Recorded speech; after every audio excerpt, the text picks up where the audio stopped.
My girlfriend started an Instagram live and told her audience she will manipulate me to propose. I got on one knee and said, "I propose we break up." Then I held up proof of her with her coworker. She was left frantically trying to stop the camera that was streaming her own humiliation. I, 28 male, am, or rather was, what you'd call a supportive boyfriend.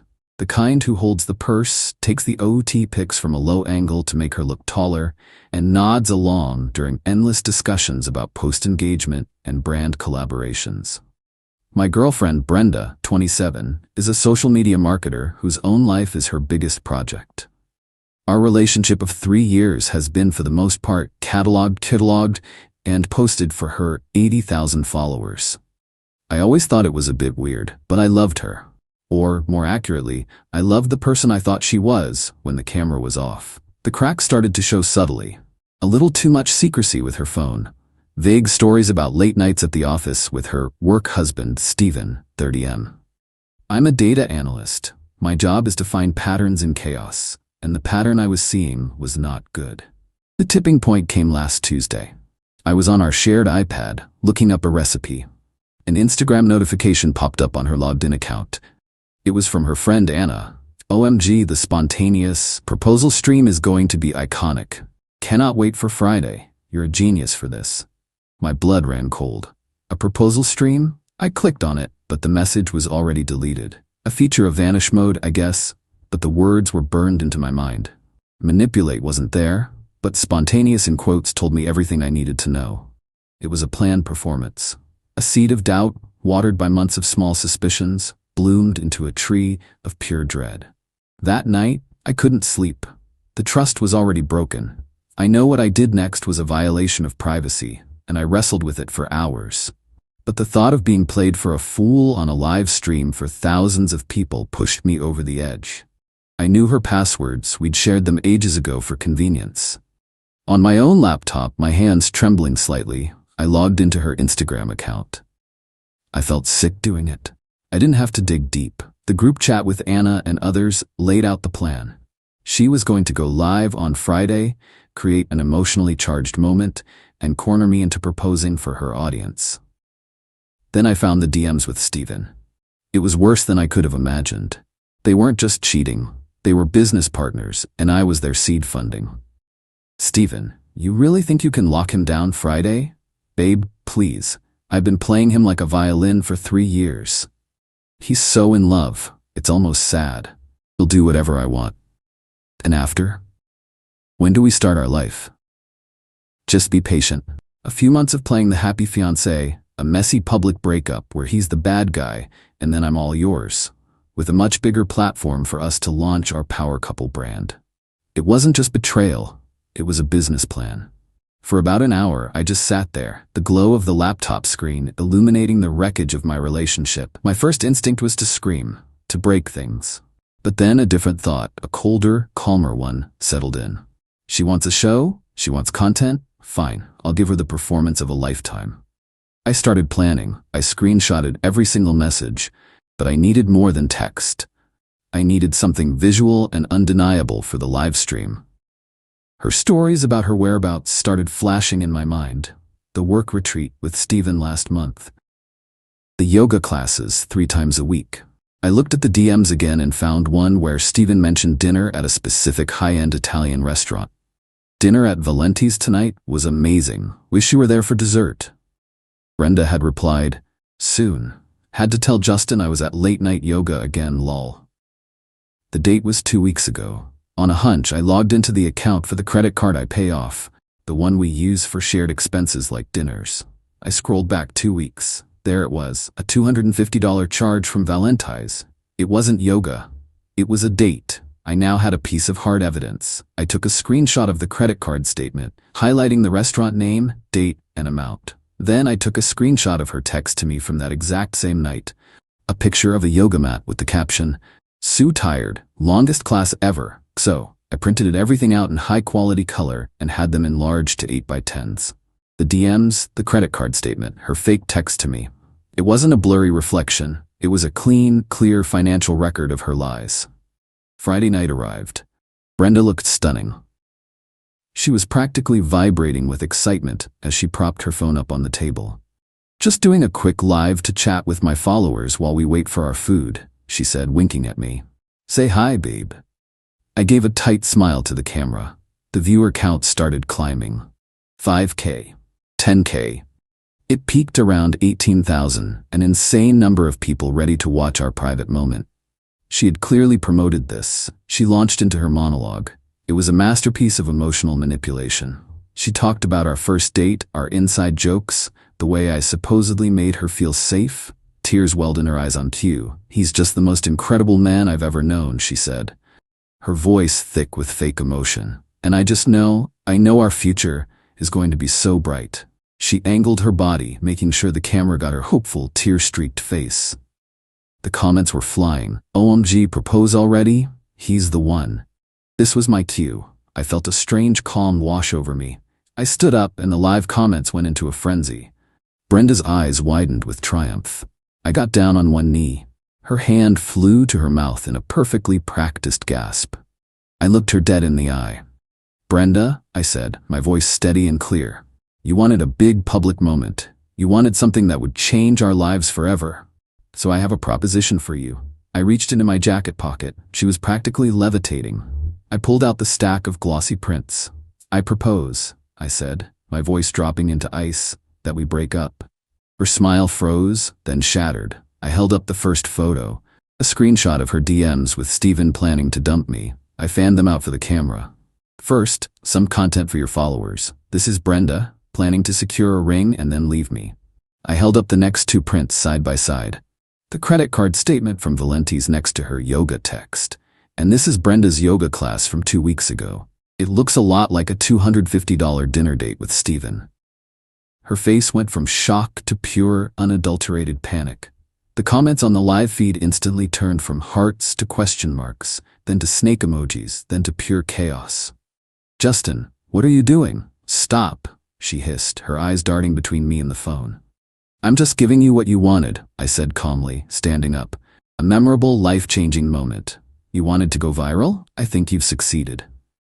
She lunged for the phone, her hands trembling, fumbling to end the live stream. But it was too late. Thousands of people had seen it. Screen recordings were already happening. She was frantically jabbing at the screen, but her own humiliation was being broadcast in real time. I placed a $100 bill on the table to cover my drink. "Goodbye, Brenda."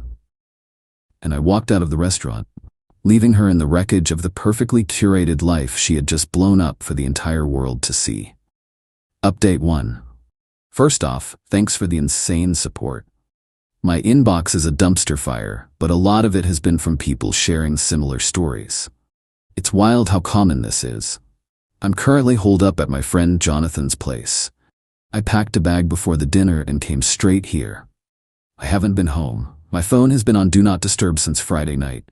I checked it once. 117 missed calls from Brenda, 42 from her mom, dozens from numbers I don't recognize. The texts were a masterclass in emotional whiplash, from pleading to gaslighting to pure rage. I blocked them all. The real entitlement kicked in yesterday. There was a knock on Jonathan's door. It was her. Brenda. She must have guessed I'd be here. Jonathan answered and told her to leave. I could hear her from the living room. She wasn't crying, she was furious. "Tell Justin to get out here. He owes me an explanation," she shouted. "Jonathan is a good friend." "No, he doesn't. You need to leave before I call the cops. This is a private matter. He publicly humiliated me based on lies. He hacked my accounts. He's a manipulative monster, and he needs to face me." The lack of self-awareness is breathtaking. She streamed her own manipulation plot, and I'm the monster for showing proof of it. Jonathan eventually had to threaten to actually dial 911 before she stormed off. Last night, she posted a long, tearful video. She claimed I was a jealous, controlling boyfriend who was threatened by her success, that I had illegally hacked her accounts to fabricate evidence and set a trap to shame her because she was about to leave me. She was playing the ultimate victim. A small part of me, the part that's still processing the trauma, felt a flash of vulnerability.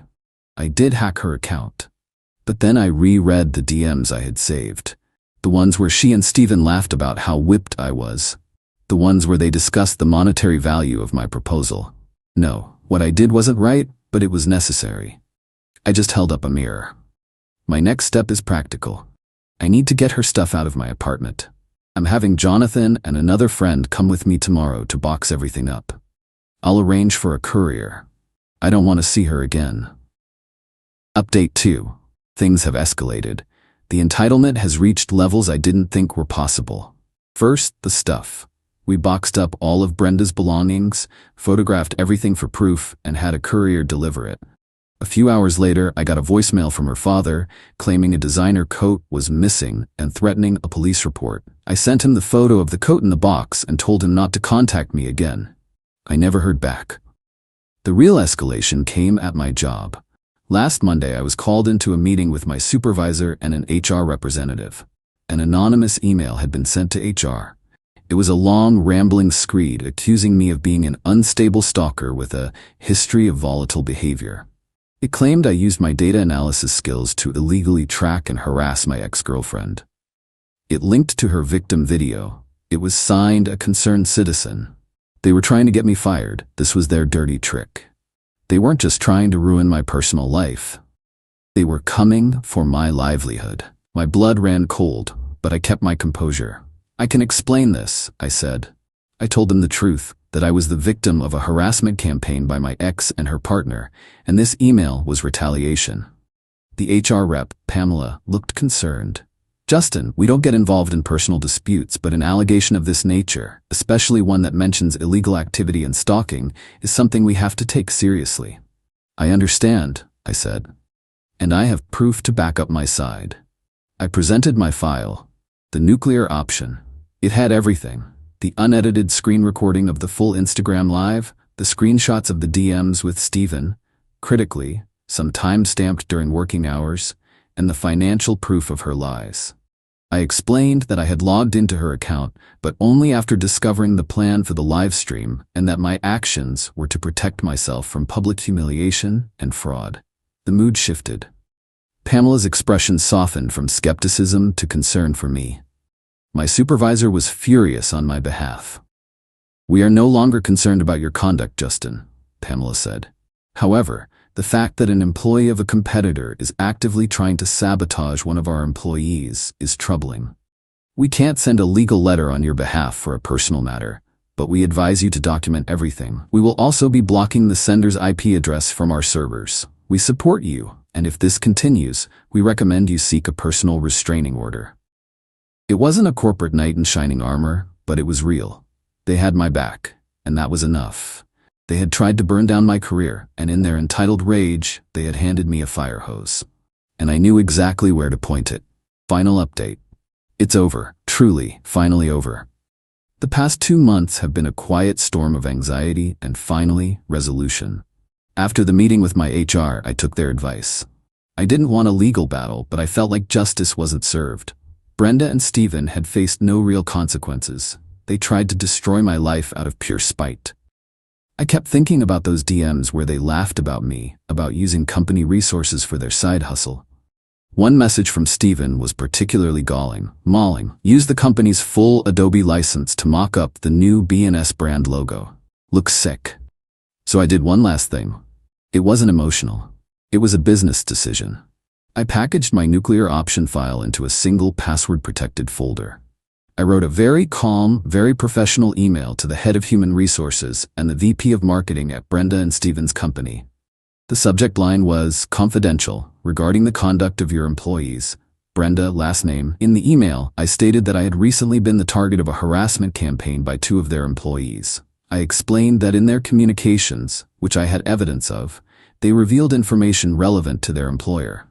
I specifically mentioned the misuse of company assets, software licenses, conducting personal business on company time, and the reputational risk of their very public scandal. I wrote, I have no desire for drama, but I have a professional obligation to protect my own career from their attacks. I believe you would want to be aware of the activities your employees are engaged in while representing your brand. I attached the file and provided the password. Then I hit send. And for weeks, I heard nothing. The silence was deafening. I started to think I had overplayed my hand, that nothing would come of it. Then, about 3 weeks ago, I got a brief, polite email from Anna. She said she felt guilty about her role in the group chat, and that what I did at the restaurant, while shocking, was justified after she learned the full truth. She told me she had cut Brenda off. Then she gave me the update. My email had landed like a bomb. An internal investigation was launched. They were suspended pending the outcome. It wasn't the affair that did them in. It was the tangible, provable stuff. The misuse of the expensive software license, the dozens of hours logged on their personal branding project while on the clock, and the massive liability of having 2 marketing employees whose names were now synonymous with a viral cheating scandal. Last week, after a month-long investigation, both Brenda and Stephen were terminated for gross misconduct and misuse of company property. The fallout has been total. Brenda's influencer career is toast. Her victim narrative collapsed. Anyone who Googles her name now finds a wasteland of commentary videos and Reddit threads. Stephen is professionally toxic. Word travels fast in our industry. I moved into a new apartment last month. It's smaller, but it's mine. There are no ring lights, no tripods, no spots on the wall designated as good for selfies. It's just a home. There's a sadness that lingers for the man I was, the one who was naive enough to be so completely fooled. But there's also a profound sense of peace. I didn't scream or rage. I just calmly, methodically, handed them the bill for their own actions. She built a house of cards on a foundation of lies, and all I did was present the receipts.